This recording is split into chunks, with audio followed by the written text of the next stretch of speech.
brothers were fishermen, and so was my father. I know the coastline pretty good, pretty well every rock out there, I guess we know it.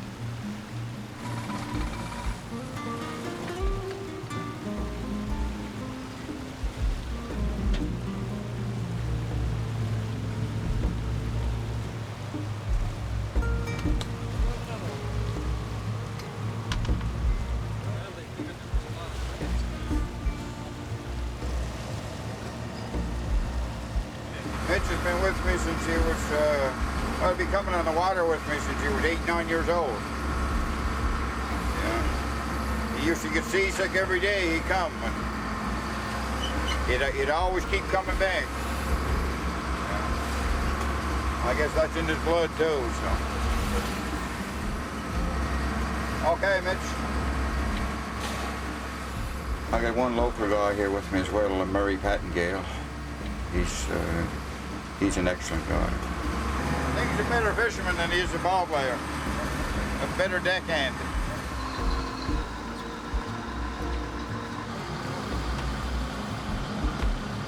That's the end of it. I guess like anything, after a while you may think that you're bored at it, but once you get ashore, you're like you can't wait to get at it. I guess the next day. We get what you call the rock eel in the trap sometimes, and I know that Mitch, my son, he was doing something in the trap, and Murray comes along and pokes his rock eel down his pants, and that gets him moving a bit till he finds out what's in there. So it all helps. Yeah, it kills the time, and kind of takes the boredom out of doing the same thing over and over. So.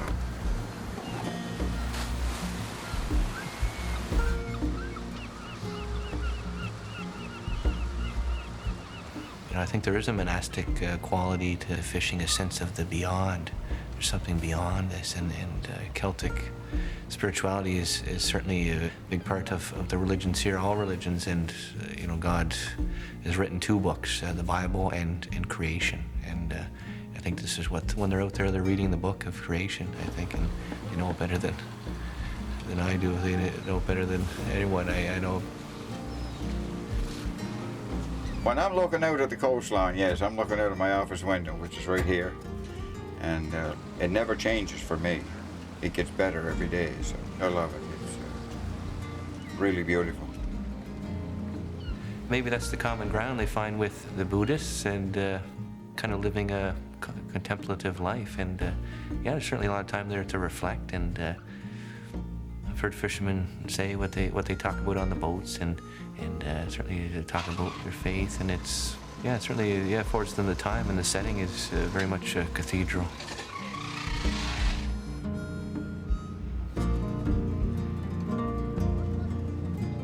You go out, you look after your gear, you bait it up, I guess you keep it in shape, and whatever you get, that's what you get, and be thankful for it.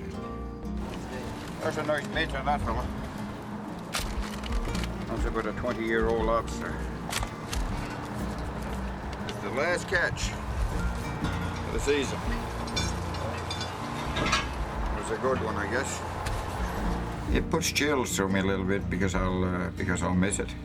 I know with Mitch and Murray, they were on the last run of traps. They were waving, goodbye,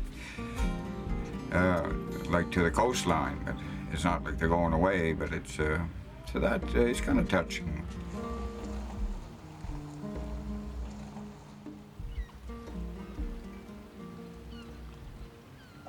Okay, so I'm up to bat, right? I'm up to bat, which would never happen because I can't hit the ball, but I'm up to bat, I hit, and I get it out in the middle of the field. It drops in.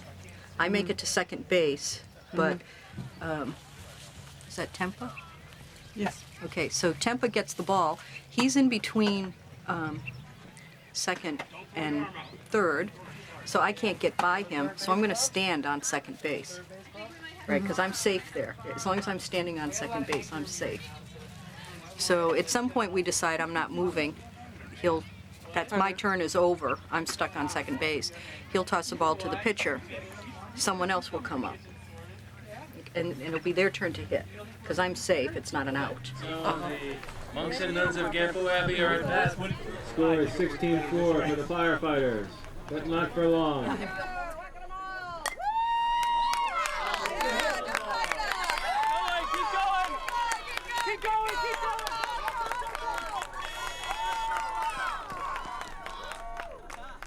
Up at bat for Gampo Abbey, Ludwig Getzo. One score. Now at bat for Gampo Abbey, Yeshe Norbu. Couple at mine, clear at back.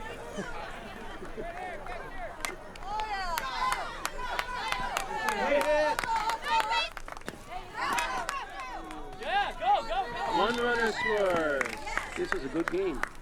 17-7, the bottom of the seventh. We heard that somebody had said that the people at Campo Abbey worship lobsters. And I presume they said that because we were maroon, and at the end of every lobster season, we buy a catch of lobsters, live lobsters, and release them. In Buddhism, it's considered as this gesture that actually builds up life-enhancing energy to free life, save life. We raised enough money in the last couple of years to buy a boatload of lobsters, and we go out with one of the local captains, and we have been doing a lobster release.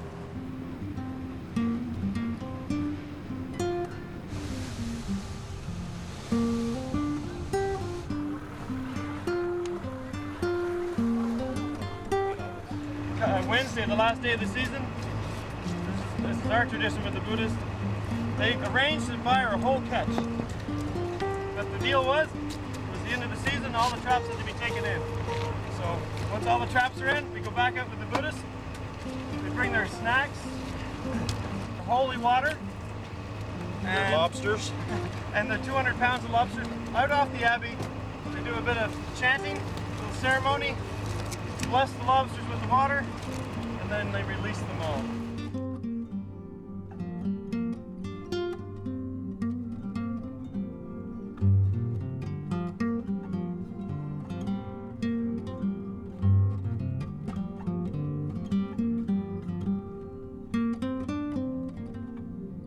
We give them special instructions like, don't go in the trap again.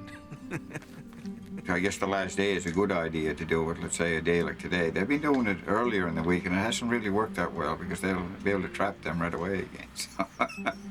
Don't be fooled again. This is just samsara. You know, it looks like something, but it's actually a trap.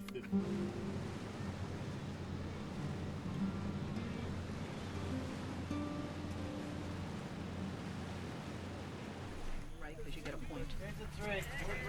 So the whole game lasts a certain amount of time, or certain amount of Outs. mini games out. Outs, right. It's a certain amount of outs. 3 outs to an inning. Are we playing 9 innings, guys? I don't know how it is. Yeah. Softball is sometimes 7, yeah. Softball is sometimes 7. Until we get beaten so bad that they just call the game, you know. Monks and nuns of Gampo Abbey are at bat. Fire in the field. Gampo Abbey. Ball 4. Runner takes her base. Beautiful day for a game. Up at bat, Temper Rabje.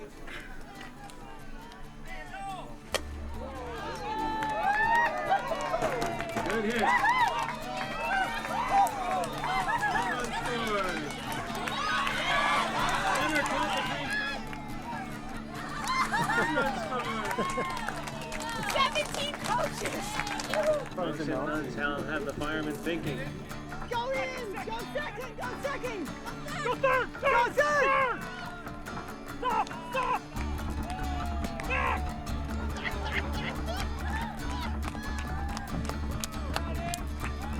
Still a runner at third. Up at bat for Gampo Abbey, Lodro Gyatso. Run it! One runner scores.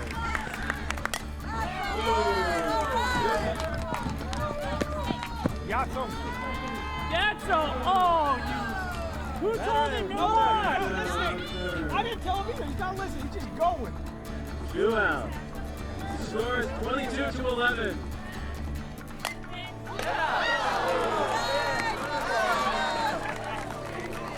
3 out. Game over. We'd like to thank everybody for coming out. And we congratulate the fire department. And we thank Camp Wade for coming up again. And your game well played. And we'll see you again next year. Looking forward to it. The final score, Firefighters 22 and Gampo Abbey 11.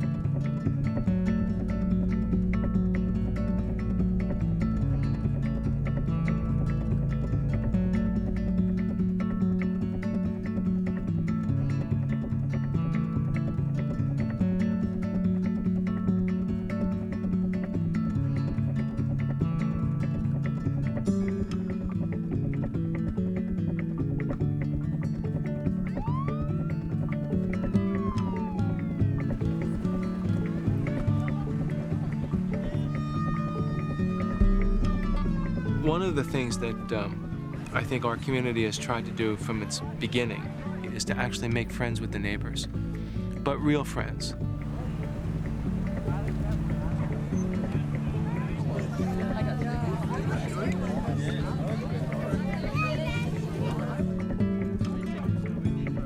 And I think because we are kind of a unique community, we're pretty accepting for anybody who wants to handle the winter here with us.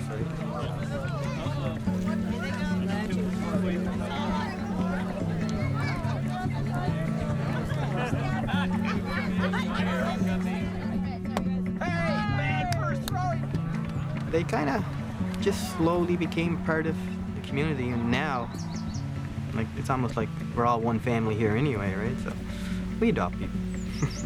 We're kind of proud of the fact that we have a Buddhist monastery here in our community.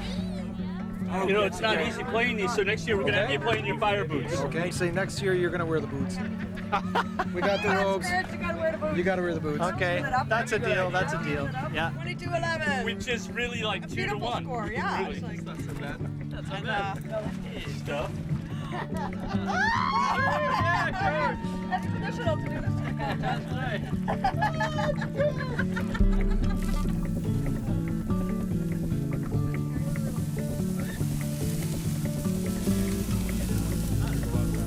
All right. I think I owe you 2 tickets. Is there 1 ticket for each? Yes, 1 for each. All right, good.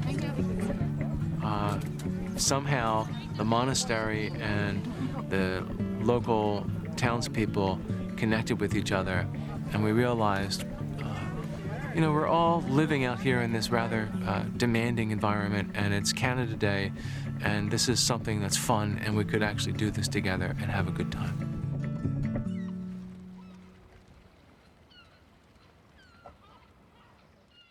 In one of my early conversations with my dad, when I got here, he would just ask why I'm here, what I'm doing, and I would try to explain it in the best way that I could, and I could never seem to get the point across. And then our conversation would go to baseball somehow, and he'd tell me how the Red Sox were doing and how his team is and who's on the injured list. And so it kind of occurred to me that he was getting his hopes up, and they always lose.